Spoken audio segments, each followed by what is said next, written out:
So before we get into today's episode, I want to give a special shout out to Scott from Kentucky Ballistics for his excellent choice of safety gear in a recent video. Now, Scott, I have absolutely no issues with you stealing my safety gear for your videos. The only thing I would ask of you, sir, is that you add a line somewhere towards the introduction, just to kind of set the tone for the video. Something like, I don't know, helmets on for safety. Welcome to Random. Now, today's episode, we're back at Hill Aerospace Museum.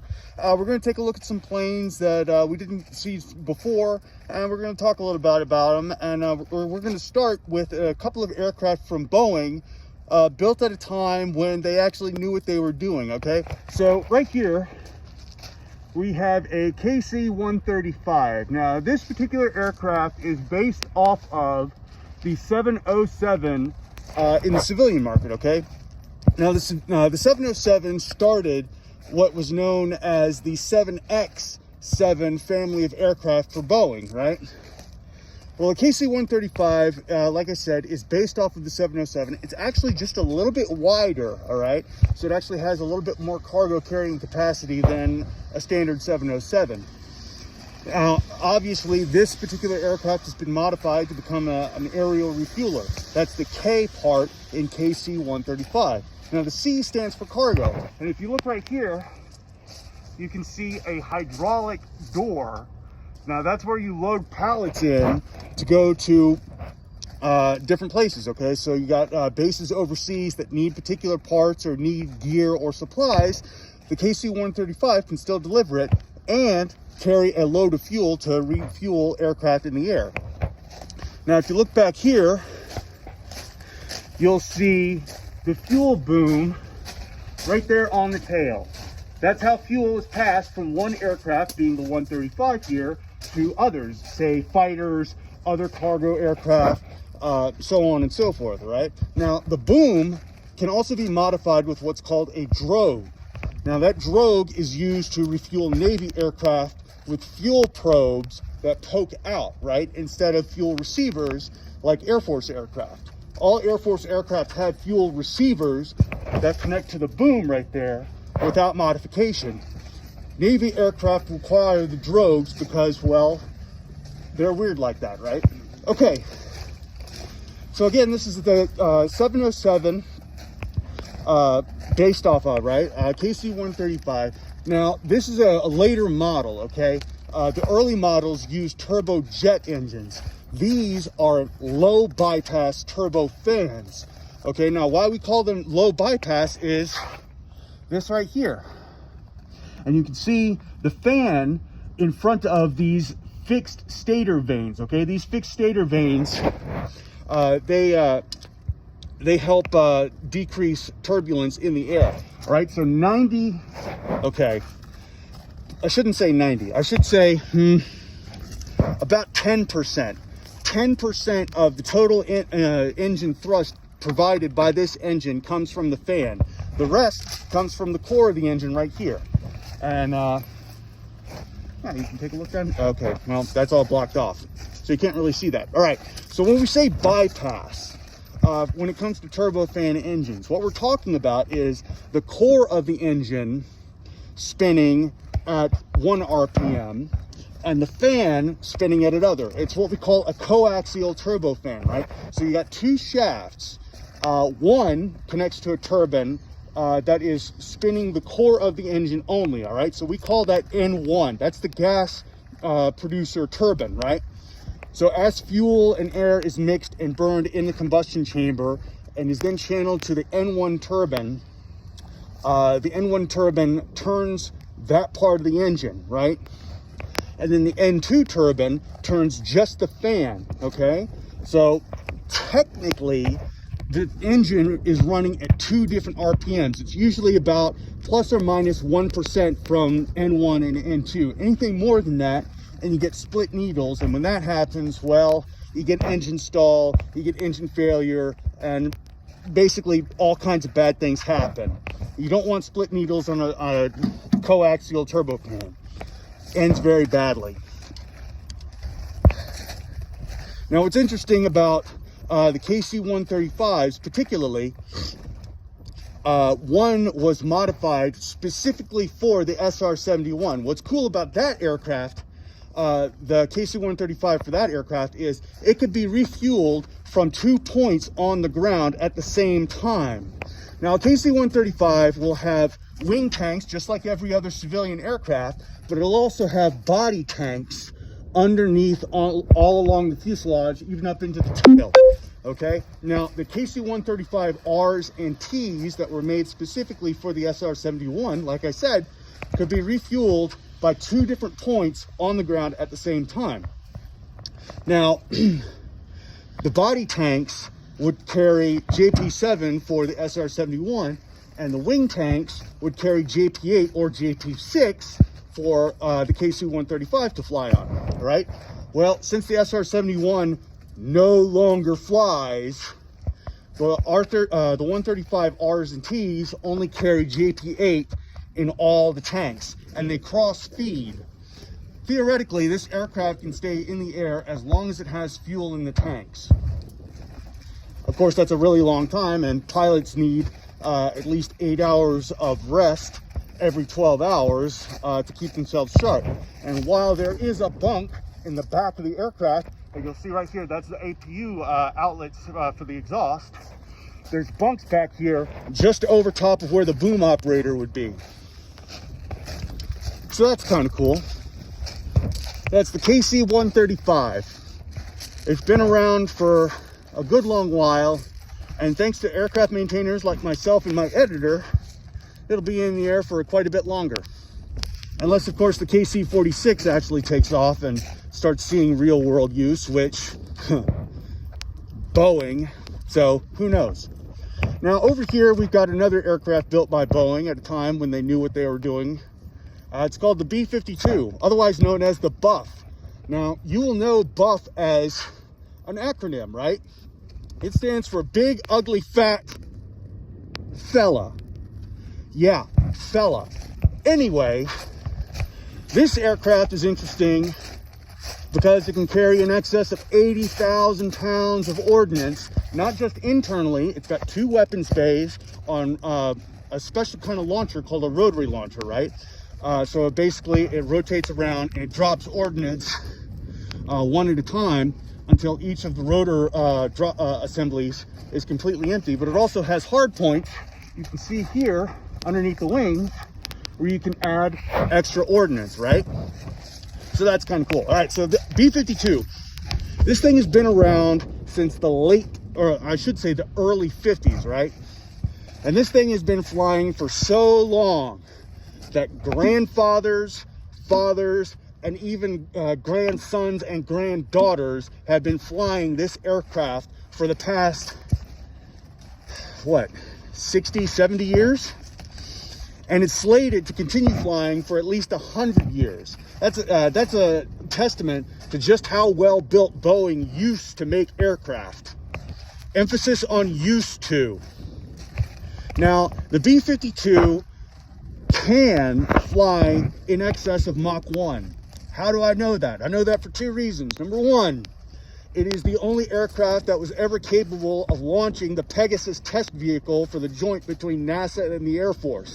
The Pegasus being the scramjet-powered drone that they used to develop scramjet technology for the B-21, the Raider, which for reasons beyond all sanity and logic no longer uses a scramjet, even though it is the most efficient, most powerful engine available to get an aircraft up above Mach 3.5, up to Mach 5. A scramjet is capable of doing that. Unfortunately, some geniuses thought, why have an aircraft that can't be seen on radar also flying at Mach 5 that can be seen on any infrared scope?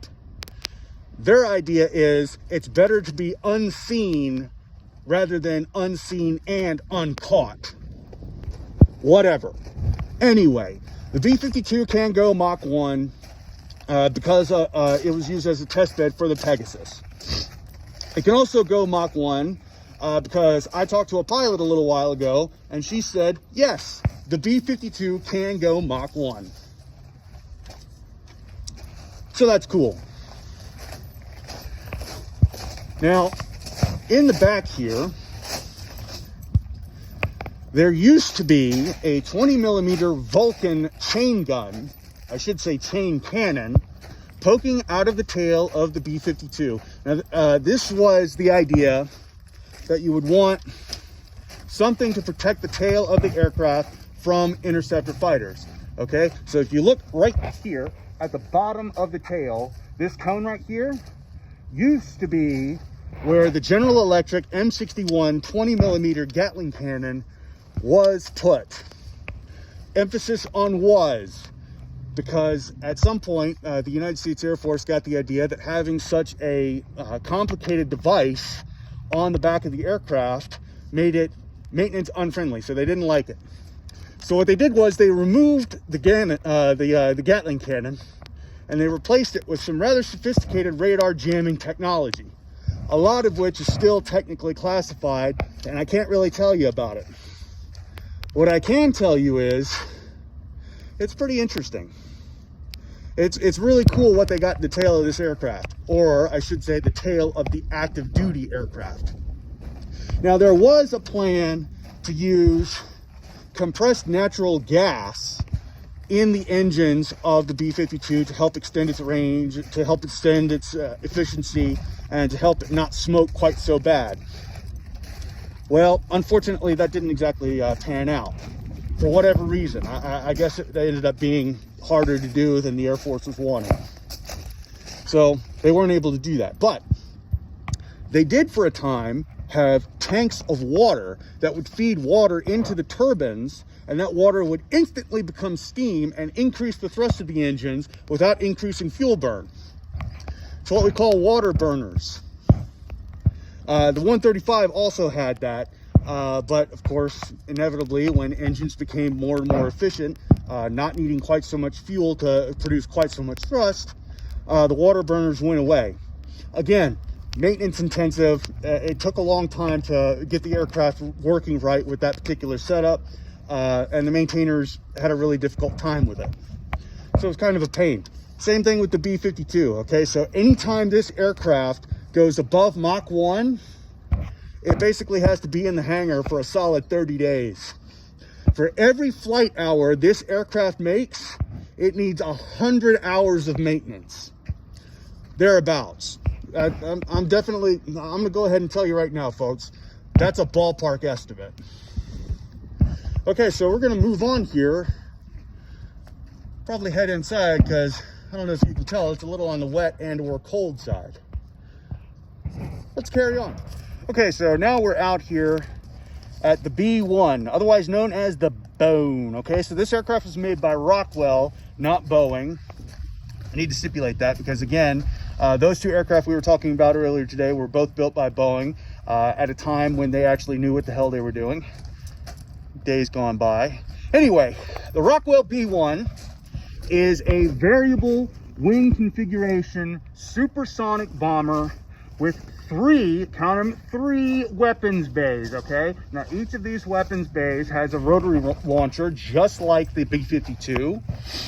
And this aircraft is capable of dropping in excess of 75,000 pounds equivalent explosives at Mach 1, okay? So this is one of only a handful of supersonic capable bombers the United States Air Force has in our inventory. Now, just like the B-52, this has a very sophisticated radar jamming system in the tail, okay? Now, I can't tell you a whole lot about that because, well, it's top secret. But what I can tell you is it's very sophisticated, and it helps keep the aircraft undetectable, or at least confuse enemy radar, okay? So when this thing goes into contested area, the enemy knows it's coming, because even with a low observable coating, like all of our active duty B-1s have, they're still able to pick it up on radar, right? So the jamming system back there helps confuse enemy radar to the point where they know a B-1 is in the air, they know it's on its way to do something, but because of the jamming system, they don't know exactly where it is. So, kind of makes it harder for the enemy to really get a lock on. Now, I know what you're thinking, well, what about infrared guided munitions? Well, they've thought of that too. The B-1 also carries infrared flares to help confuse infrared munitions from getting a target lock. Now, again, this aircraft is supersonic, right? So once it's done dropping its munitions on a particular target, what it'll do is it'll close its weapon base, swing its wings back, go full afterburner, and run out of the combat area in excess of Mach 2. Now, what's particularly interesting about this aircraft is that these engines here, now there are 4 of them, these 4 engines at full afterburn produce so much noise, it will literally liquefy your insides. That's right. If you're standing next to this aircraft, when it is at full chat, it will liquefy your insides, and you'll have a really bad day. Now, when the wings are swept back at full chat, the aircraft becomes a little bit harder to control under normal circumstances. But with these front canards here, at full speed, the B-1 is still able to control itself pretty well, thanks to these canards. Makes it much more stable, makes it easier to handle at Mach 2. Which is good, because, you know, you want to be able to drop your munitions and return from the battlefield without wrecking the plane. That's kind of a plus. Okay, that's all the interesting stuff out here. I mean, we've already done my baby, the 130. Look, she's moved. So we'll go ahead inside and we'll see if there's any more interesting aircraft in there. There should be, because the museum has recently just opened up its new hangar. So let's go take a peek. Okay, so what we're looking at here is the McDonnell Douglas F-4 Phantom II. Now, if the Air Force had any sense at all, instead of wasting billions of dollars on aircraft they were just going to replace with the F-16 and the F-15 anyway, they would have gone through the boneyard, picked out a whole bunch of these, put modern engines in them, put modern avionics in them, redone the entire skin in the Pagani Huayras carbon-tanium to make it lighter and stronger and effectively invisible to radar. And they would have had an aircraft that can go toe-to-toe with virtually anything our enemies can bring to bear, and still have plenty of leftover for a nice refund for all the taxpayers in the United States. But no, the Air Force wanted the F-35 and the F-22, both of which are being replaced by the Block 70 F-16 and the Model X F-15. So thanks, Air Force. Well, we've done quite a bit of fixed-wing aircraft, so it's only fair that we do some rotor head stuff. And right here behind me is an MH-53 Pave-Low, otherwise known as the Super Stallion or the Super Jolly, depending on which service is using it at the time. Now, this particular aircraft is one of the very few that is capable of taking off and landing on water. Okay, so what this will do is it'll hover down nice and low, and they'll use it for insertion or extraction of Special Forces units. So it's people like the SEALs or the Green Berets or Marine Force Recon. These are the kinds of folks that will get in an MH-53. They'll fly in, land on a body of water, and out of the tail here, there's a cargo door. The cargo door will lower, and out goes a inflatable raft to insert or extract the forces so they can do their mission. And right next to it is arguably the most useful aircraft ever produced. The Bell H-1, the Huey. My God, what a fantastic piece of equipment this is. Now, the Air Force, when we started using Hueys, we had twin-engine Hueys, okay? The Army, when they first rolled out, only had one engine. So the Air Force variant was called the Super Huey because, well, it had more power, it had redundancy, and honestly was a better helicopter for us. That's not to say that the single-engine Huey wasn't. It was also a really good piece of equipment, but ours was better. Yeah. Look at her. Oh, this is fitted out with a crane too, all right? So this particular aircraft was used for search and rescue, all right? So what they do is they'll lower a cable down. They'll have a member of the crew go down with the cable and pick up whoever it is or whatever it is they're trying to pick up, and they'll bring it right back up. Search and rescue aircraft. Fantastic. Moving on. Okay, so here we have a Sikorsky CH-3 helicopter. Like the MH-53, this helicopter is also capable of landing in the water. You'll see its hull here. Capable of taking off and landing on the water, just like the MH-53. So it can also insert or extract special forces units behind enemy lines. And right next to it is the Fishbowl. Now this particular helicopter would be famous for use in the Korean conflict, particularly for CASEVAC or reconnaissance use. Now, where most helicopters will use turbine engines, or in the case of the Bulldog helicopter, which used a radial, this uses a pancake motor. You'll see it here. It's a Lycoming 6-cylinder horizontally opposed engine. Now it's mounted this way, so the torque, the crankshaft goes directly into the gearbox, which is up here, and that's where it gets its torque for its rotors. So that's a pretty cool little aircraft here. And a Lycoming being an aircraft engine that you would find in, say, a Cessna 172 or a Cherokee or a Piper. Now each of these engines run on 100 low lead currently, but they can also be used to run, converted to run on regular automotive gasoline like 93 octane or 100 octane or even 110 octane racing fuel.